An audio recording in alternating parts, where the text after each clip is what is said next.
Welcome. आज हम हिंदी साहित्य में व्याकरण में हिंदी पद्य साहित्य का इतिहास एवं काल विभाजन पढ़ते हैं। हिंदी पद्य साहित्य को कितने कालों में बांटा गया है? तो ये आचार्य रामचंद्र शुक्ल के अनुसार हिंदी साहित्य पद्य काल को 4 कालों में विभाजित किया गया है। सबसे पहला काल है आदिकाल, जिसको वीरगाथा काल के नाम से जाना जाता है। आदिकाल को वीरगाथा काल के नाम से भी जाना जाता है। दूसरा आता है भक्ति काल। दूसरा है आचार्य रामचंद्र शुक्ल के अनुसार भक्ति काल। भक्ति काल को पूर्व मध्य काल के नाम से जाना जाता है। भक्ति काल को किस नाम से जाना जाता है? तो ये है पूर्व मध्य काल के नाम से जाना जाता है। तीसरा आता है रीतिकाल। रीतिकाल आचार्य रामचंद्र शुक्ल के अनुसार रीतिकाल को उत्तर मध्यकाल के नाम से जाना जाता है। उत्तर का मीनिंग होता है बाद वाला। उत्तर मध्यकाल के नाम से जाना जाता है। और चौथा काल आता है ना, पहला है आदिकाल, दूसरा है भक्ति काल, तीसरा है रीतिकाल और चौथा आता है आधुनिक काल। आधुनिक काल मतलब कि अभी तक जो चल रहा है वो। अब इनकी मैं समय सीमा बताती हूँ आपको पहले कि आदिकाल जो है वो है 993 ईस्वी से सन 1318 तक। 993 ईस्वी से ना, 993 ईस्वी से 1318 तक माना गया है। अब आता है आपका भक्ति काल, जिसको पूर्व मध्य काल के नाम से जाना जाता है। इसकी समय सीमा है 1318 से 1643 तक। 1300 जैसे ये खत्म होता है 1318 और ये शुरू हो जाता है 1318 से 1643 ईस्वी तक। 1643 ईस्वी तक। अब जैसे ये खत्म होता है और रीतिकाल का समय आ जाता है, यानी कि 1643 ईस्वी से 1843 तक। 1643 ईस्वी से 1843 तक। अब रीतिकाल यानी कि उत्तर मध्यकाल के नाम से जाना जाता है। इसका समय सीमा जैसे ही समाप्त होता है और आधुनिक काल जो अभी तक चल रहा है, यानी कि 1843 से लेकर जो अभी तक चल रहा है। 1843 ईस्वी से लेकर जो अभी तक चल रहा है। अब आते हैं अपन वीरगाथा काल को छोड़कर भक्ति काल पर आ जाते हैं। भक्ति काल को 2 भागों में बांटा गया है। एक होती है निर्गुण भक्ति, दूसरी होती है सगुण भक्ति। निर्गुण भक्ति धारा 2 शाखा में बांटी गई है, ज्ञान मार्गी शाखा और दूसरी होती है प्रेम मार्गी शाखा। और सगुण भक्ति चलिए बांट ही देते हैं। यहाँ पर इसको 2 भागों में बांटा गया है। नंबर 1 है निर्गुण भक्ति धारा। निर्गुण भक्ति धारा। दूसरी होती है सगुण भक्ति धारा। सगुण भक्ति धारा। निर्गुण भक्ति धारा को 2 भागों में बांटा गया है। निर्गुण भक्ति धारा को 2 भागों में बांटा गया है। ज्ञान मार्गी, जिसमें भक्ति काल के कवियों ने ज्ञान को महत्व दिया है। और सगुण में साक्षात्कार मतलब सामने मूर्ति रखकर पूजा की गई है।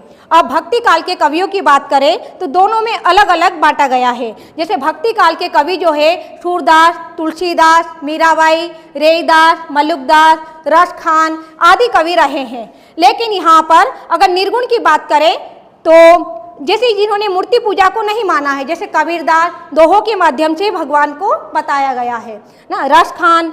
अब सगुण की बात करें तो जिन्होंने मूर्ति पूजा को महत्व दिया गया है, जैसे मीराबाई ने कृष्ण की मूर्ति सामने रखकर पूजा की गई है ना, जैसे तुलसीदास जी है जिन्होंने राम की मूर्ति को सामने रखकर ना पूजा की गई है और भगवान का महत्व बताया गया है।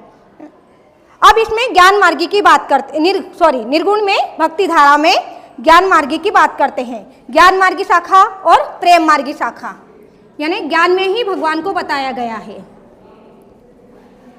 ज्ञान मार्गी शाखा। दूसरा होता है प्रेम मार्गी, मतलब प्रेम में ही भगवान को बताया गया है।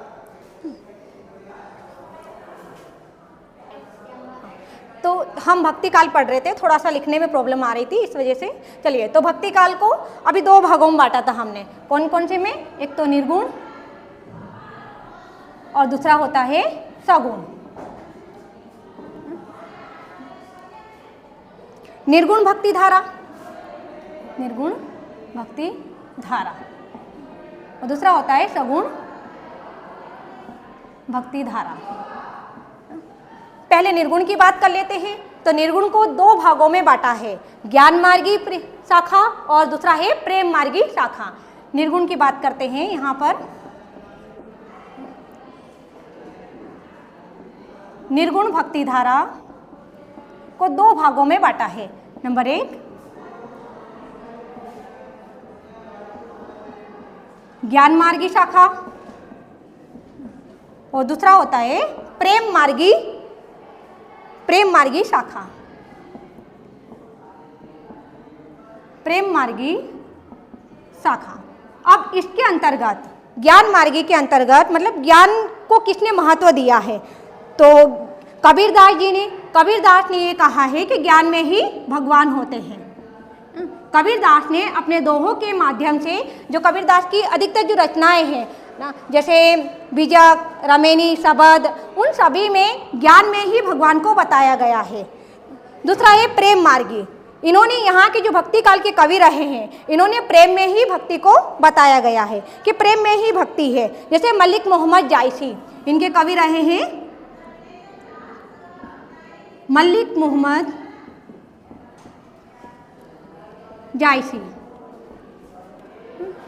इन्होंने कहा है कि सिर्फ भक्ति में ही भगवान होता है, और इन्होंने कहा है कबीरदास ने कि ज्ञान में ही भगवान होता है। इन दोनों ने अपने अपने ज्ञान मार्गी और प्रेम मार्गी शाखा के जरिए भगवान का महत्व बताया गया है। दूसरा होता है सगुण। अब सगुण में मूर्ति पूजा को बताया गया है। सगुण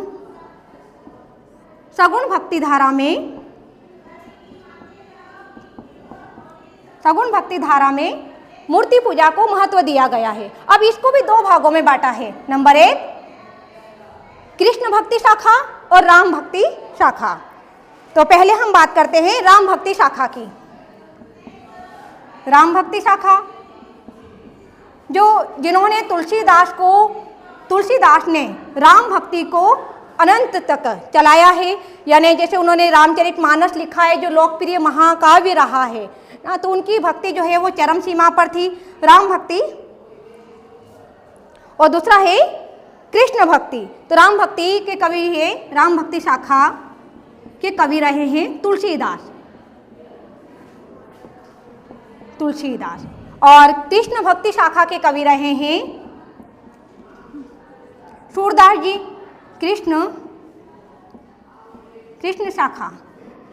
कृष्ण शाखा के कवि रहे हैं सूरदास।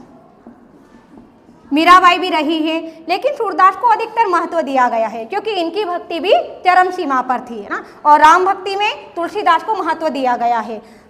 तुलसीदास की जो रचनाएं हैं जैसे रामचरितमानस, गीतावली, दोहावली, विनय पत्रिका आदि इनकी रचनाएं हैं। और सूरदास की है सूर सरावली, साहित्य लहरी, सूर के पद में कृष्ण भक्ति शाखा का ही पूरा वर्णन हुआ है ना। और तुलसीदास ने जो रामचरितमानस लिखा था उसमें राम भक्ति शाखा का पूरा वर्णन किया गया है। तो ये आपके हैं भक्ति काल